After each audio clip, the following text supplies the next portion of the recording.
Hey y'all, welcome back, or if you're new here, welcome. My name is Lumi, and today we're going to be looking at some more TikToks about how Gen Z is preparing for the recession. So this first TikTok is pretty funny. I guess, Gen Alpha is now like starting to enter the workforce, and they're already like in for a treat, I guess, with what's happening lately.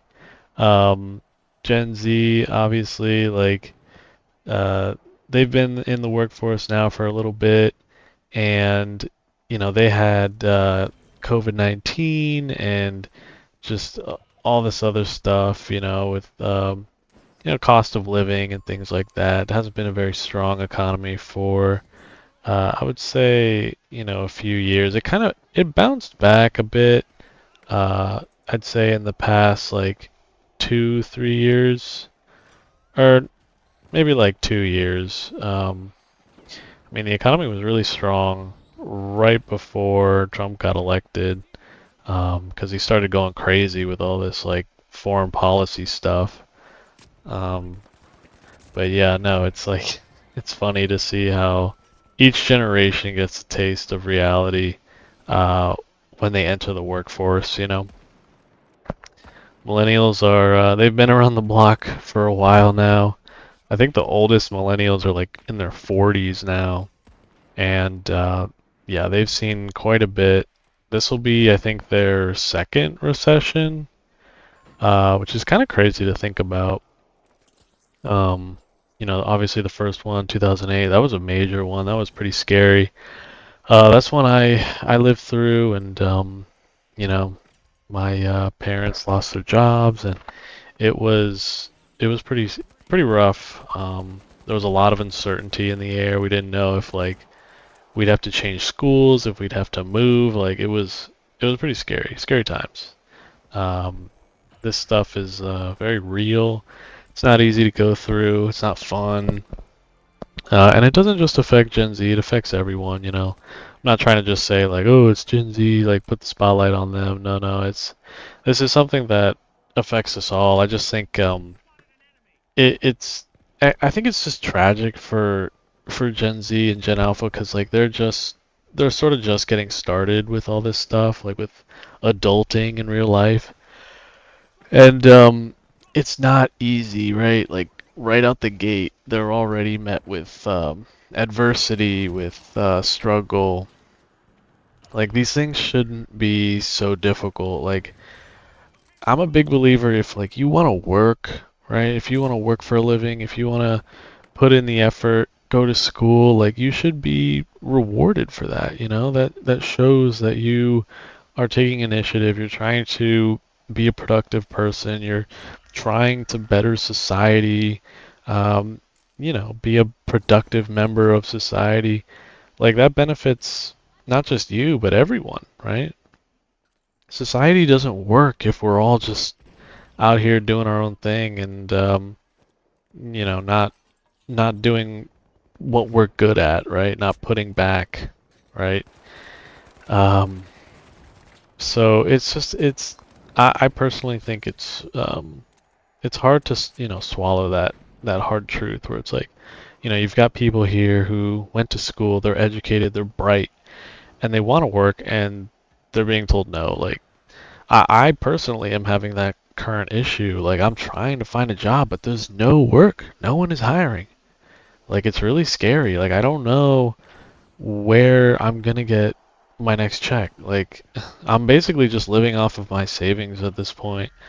Uh, I was I am a pretty disciplined person when it comes to saving and investing. Because personally, I find investing fun. I'm just weird like that, I guess. But yeah, I've just been living off that for the past, 8 months. I got laid off in the summer of last year, and it's been tough. It's hard to find work out here. I want to just move. I feel like there's just no work for me here where I'm currently at. So I've been trying to focus on moving across country soon. hopefully I'll find more opportunity out there. But yeah, until then, I'm just gonna keep doing the YouTube thing and hoping the economy, I guess, turns for the better. Our leaders say that this is just a period of transition and that things will get better. But I'll believe it when I see it, I guess.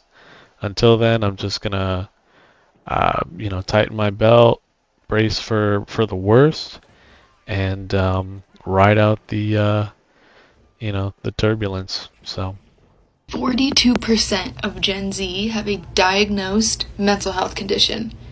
Why is that significantly higher than any other generation? Here's a quick timeline of why I think that's so high. The first Gen Zs were born around 9/11, a time of great mistrust and uncertainty in this country. As kids, practicing school shooting drills was a regular thing. Then in 2008, we witnessed the Great Depression and saw loved ones lose their jobs. Then as prepubescents, we were handed iPhones and social media, which turned into addiction and decrease in social in-person interaction. Then most Gen Zs spent their peak times of high school or college during COVID. Have you noticed the theme of uncertainty yet? And now Gen Z is entering the workforce where they can't get a job, can't pay rent, and can't afford groceries. Gen Z is not lazy. They are reacting to the set of circumstances that was handed to them. yeah, this TikTok right here is amazing. Like I think she's spot on here. You start connecting all the dots, and it's like, oh, this is forming a picture here that's pretty understandable. Like at first I was like, where's she going with this? But yeah, when you like zoom out and look at the timeline of what like Gen Z had to go through, it makes sense, It makes sense like they are how they are. It makes sense like how they're responding to things, especially, you know, when we're dealing with potentially another major recession and a workforce that seems to hate them, doesn't want anything to do with them, and is making it pretty difficult just to work. Something we all have to do, something that's, for most people, a chore, it's a job. Like, we shouldn't have to beg to get work, to make a decent wage, a livable wage. But it feels like these days it's like a freaking humiliation ritual. Like you have to either know someone or you have to, I don't know, like bend over backwards or accept the bare minimum, you know, uh, kiss the feet of like the hiring managers. I don't know. Like it's just you have to do so much. You have to do the most just to just to get in somewhere, just to get your foot in the door. It's really unfair, and I don't know. I hope that maybe with this potential recession, if it gets bad, it will like reset a lot of things, maybe even the playing field. But then again, a lot of people are saying that like when recessions do happen, the wealthy, they kind of like understand like what's gonna happen next. Either they have meetings behind closed doors with other powerful people who kind of pull the strings on everything, and uh, they kind of prepare. They see the writing on the wall. They kind of prepare ahead of time. Case in point, I mean, look at Warren Buffett. Last year, he sold. If you don't know who that is, he's like a legendary trader, right? Wall Street guy, and he's like super old, and I think he made most of his wealth by like trading, not stocks, but currencies. Um, or like treasuries. But yeah, he last year, like I think it was like around the holiday season. I think he sold like a good majority of his holdings, and everyone was like, "What the? That's weird." Um, and he goes around and he says a lot of stuff, but it's kind of like one of those instances where it's like, watch what I do, not what I say, you know.